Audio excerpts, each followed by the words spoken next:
Questions et commentaires. Questions and comments. The Honourable Parliamentary Secretary. Le secrétaire parlementaire. Merci, Madame la Présidente. Le député sous-estime l'impact de la croissance de la langue française dans ma province du Manitoba. Je ne crois pas que ce soit unique. Grâce à des politiques d'immigration, nous avons plus de gens qui parlent français au Manitoba. D'après moi, c'est attribuable à des communautés portugaises, philippines. Quand on voit des gens qui parlent français, tagala et anglais, on voit que de plus en plus de gens parlent aussi le français. Au lieu de parler des aspects négatifs de l'immigration, est-ce qu'on ne devrait pas plutôt se concentrer sur le positif? Merci, mon collègue, pour sa question. D'abord, je tiens à m'inscrire en faux sur une des prémices de sa question. Nous ne dépeignons pas de façon négative l'immigration. Bien au contraire, nous sommes en faveur de l'immigration.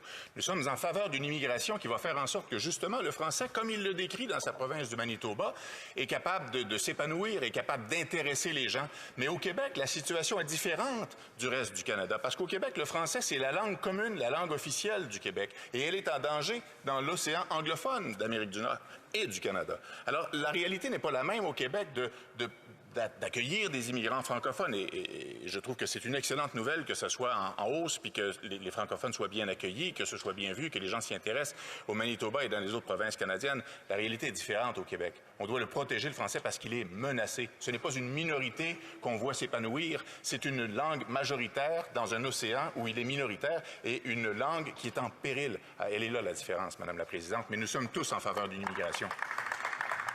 Questions et commentaires. Questions and comments. L'honorable député de Berthier-Masquinongé.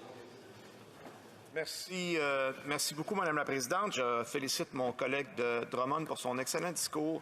J'aimerais l'entendre expliquer davantage la nécessité pour le Québec de décider lui-même du seuil qu'il devra accueillir.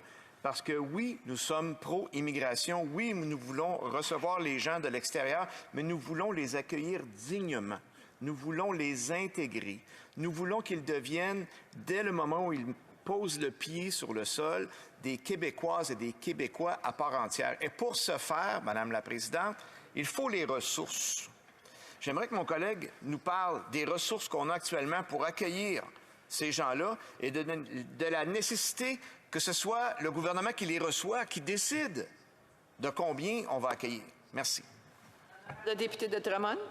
C'est une bonne question, Madame la Présidente. Puis ça va un petit peu dans le sens de ce que j'ai dit au début de mon discours. Nous voulons les accueillir, nous voulons les intégrer. Nous ne voulons pas qu'ils se retrouvent en ghetto dans les régions où ils vont s'installer. Au Québec, dans à peu près toutes les municipalités que je connais, il y a des organismes d'accueil pour faciliter l'intégration des nouveaux arrivants. Et qui gèrent, qui parrainent généralement ces organismes-là, soit les municipalités, soit le gouvernement du Québec. Alors, encore une fois, il y a une volonté claire de la part de Québec de s'assurer que ces immigrants-là, ces nouveaux arrivants, arrivent avec une capacité, avec une infrastructure qui leur permette de s'intégrer, de profiter des services, d'envoyer leurs enfants à l'école, de participer à la vie de la société. Parce que des nouveaux arrivants qui s'intègrent en français dans les communautés québécoises ne viennent pas comme un fardeau, ils viennent comme un enrichissement de la société. Alors, c'est important qu'on ait les infrastructures et pour ça, c'est important qu'on respecte la capacité d'accueil. Sinon, on bâcle le travail tout simplement, puis on ne veut pas faire ça avec l'immigration. Merci. Pour une brève question, l'honorable secrétaire parlementaire pour le ministre du Logement, de l'Inclusion et de la Diversité.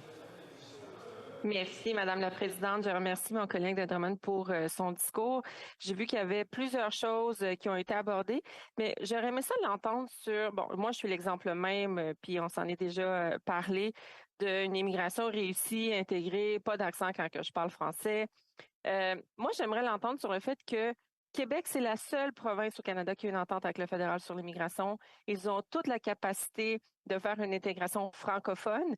Ils ont les moyens. Les argents sont directement donnés à Québec. Moi, j'aimerais l'entendre sur qu'est-ce que le gouvernement du Québec pourrait faire de plus et de mieux pour accueillir l'immigration francophone. Le député de Drummond, une brève réponse. Le gouvernement du Québec fait déjà beaucoup de bonnes choses pour gérer l'immigration et pour accueillir les immigrants francophones. Et c'est vrai que ma collègue d'Hochelaga, outre un léger accent d'Hochelaga, on peut parler d'une intégration parfaite en français. C'est une collègue que j'estime beaucoup. Madame la Présidente, Québec a souvent les mains liées à cause d'Ottawa qui gère en grande partie l'immigration. Et le fait qu'Ottawa se cible des seuils d'immigration à 500 000 par année, c'est le gros problème. Le nœud du problème réside dans le fait que ça va créer un énorme déséquilibre dans le poids du Québec, dans le poids démographique, dans le poids politique du Québec. Je pense qu'on pourra en débattre longtemps, ma collègue et moi, mais essentiellement, on est d'accord sur le fait qu'il y a beaucoup de beaux exemples d'accueil d'immigrants et d'intégration tout à fait réussis. Merci, Madame la Présidente.